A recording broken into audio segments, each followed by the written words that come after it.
Assalamu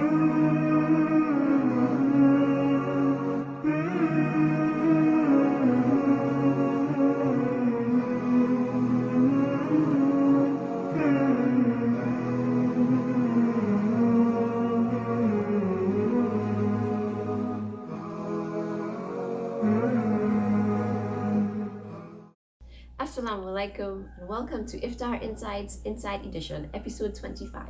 Today we meet with a young lady who is the president of Mozart 77 Apparel, and she's also behind Modest Minds Fashions. She's hosted many shows in the US and 2 shows here in Trinidad actually, and they were very well attended, so she is no stranger to us here. Let us welcome Sister Fauzia from Florida, inshallah.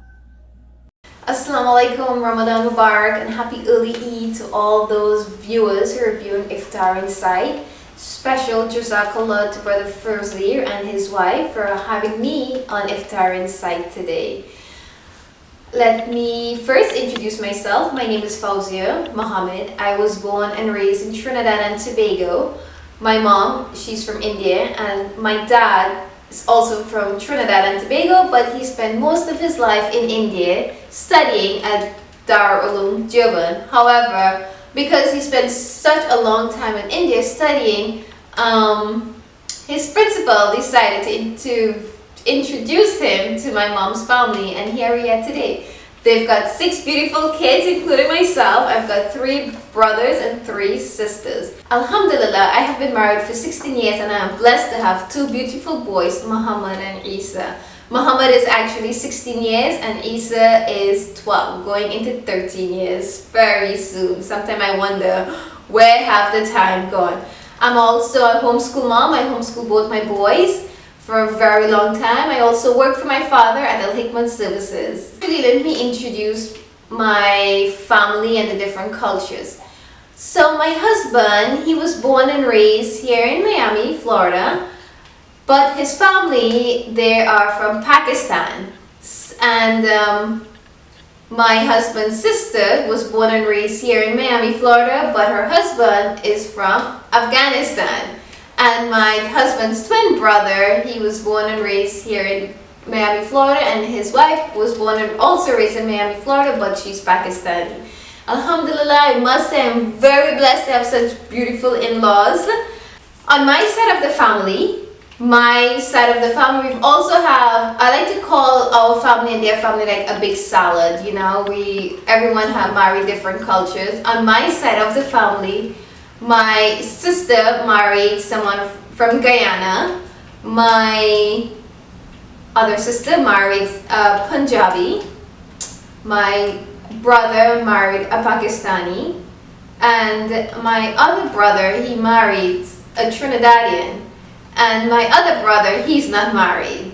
But alhamdulillah, I am grateful for my parents. They kept us very close. It's never a dull moment when we're all together, and same goes to my husband's family. It's never a dull moment when we're all together. I'm going to talk a little bit about my memories growing up in Trinidad. Honestly, I don't have much memories growing up in Trinidad. Like I said, I left Trinidad at a very young age, but I do remember Ramadan in Trinidad has always been so festive. I remember the radio stations playing the adhan 5 times a day, and you know, there's Islamic nasheeds always playing throughout the day. I'm not sure if it's still like that in Trinidad. I also remember everyone, they're cleaning their houses, they're putting up new curtains.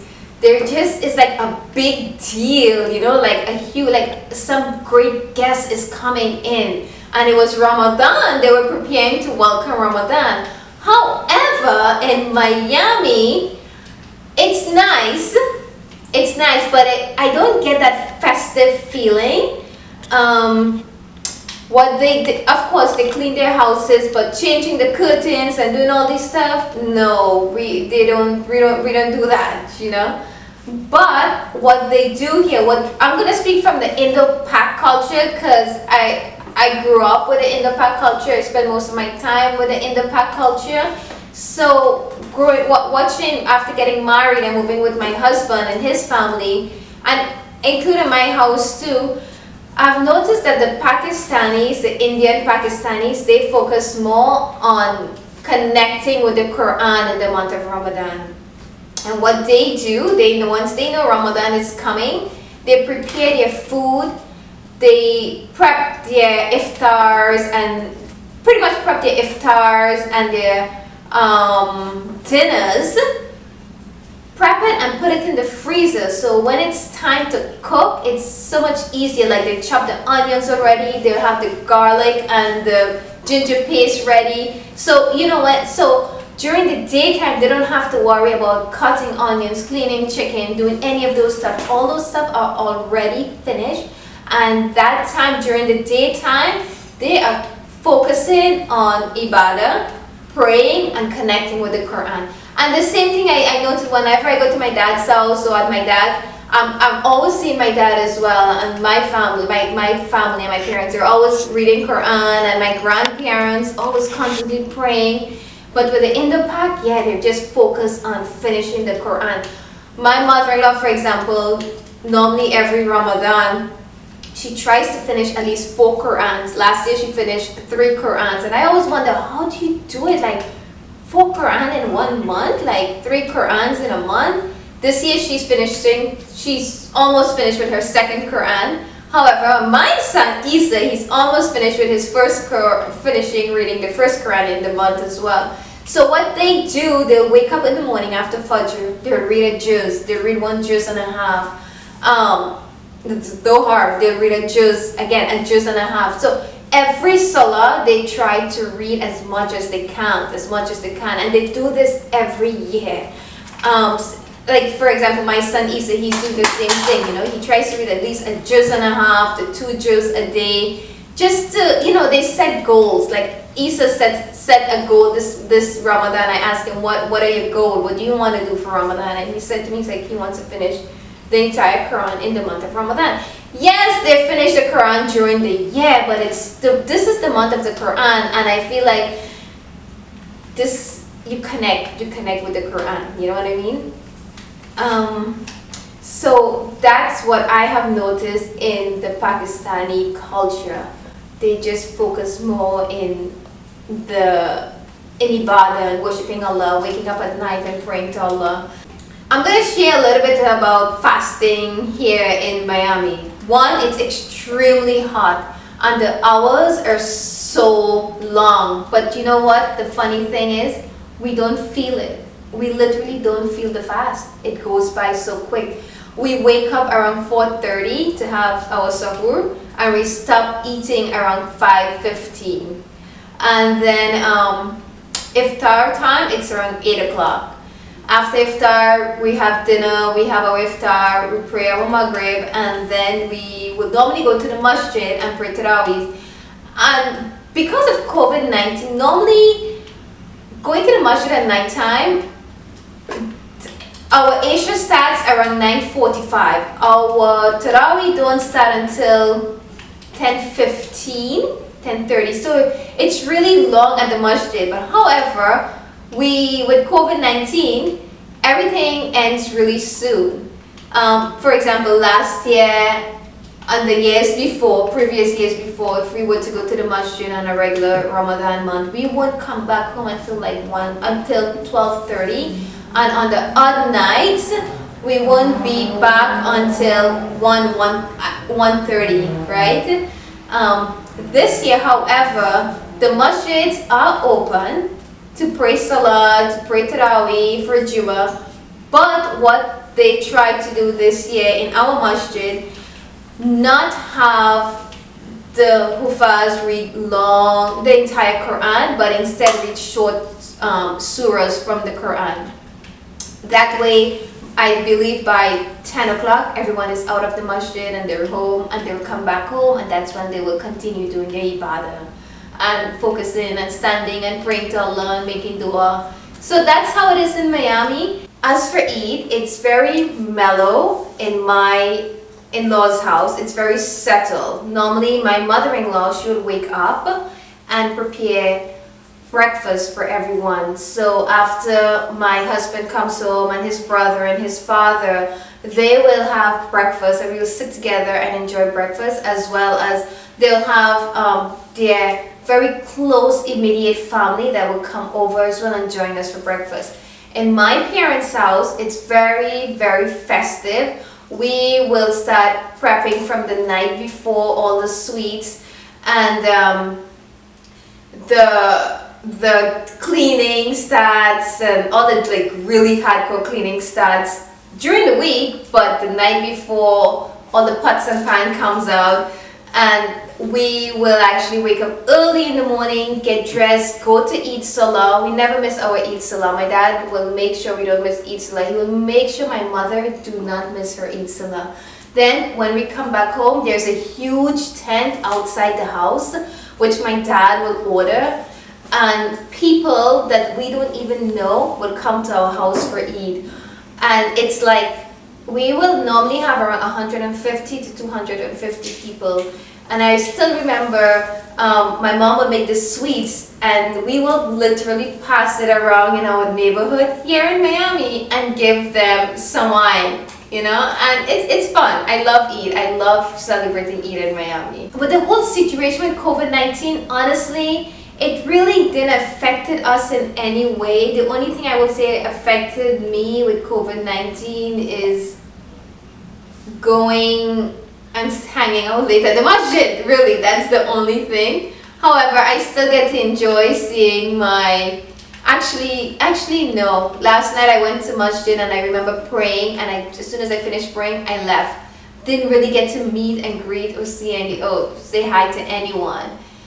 And I miss that because everyone is just so focused and they're praying and everyone is out of the masjid. With COVID-19, I actually, you know, funny thing, I actually enjoy the whole quarantine, being at home and staying home.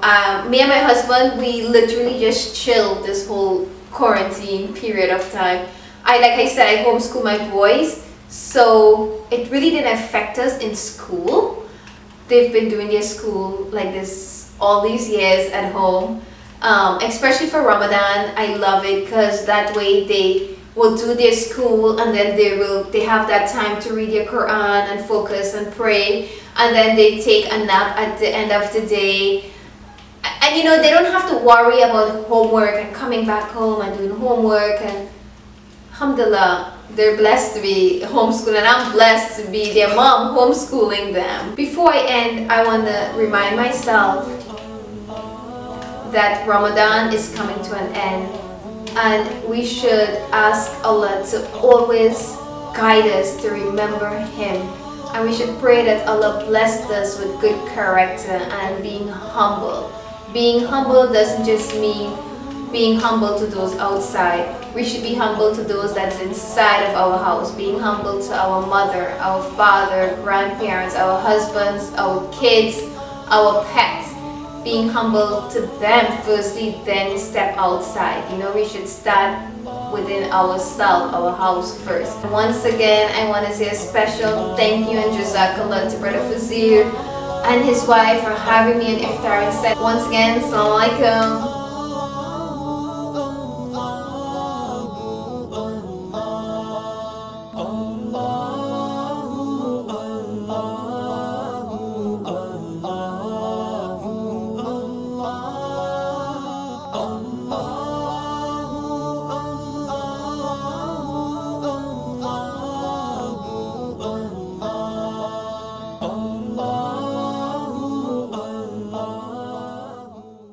Alhamdulillah, Jazakallah khair is all that I can say now to end off today's presentation of Iftar Insights Inside Edition. Thank you very much, Sister Fauzia, for making our job so superbly easy today. Thank you for the all-encompassing visit and conversation. I know that there was much more that you could have said, and maybe inshallah we will get a chance to have this conversation again in future, or to meet up in some other capacity as well.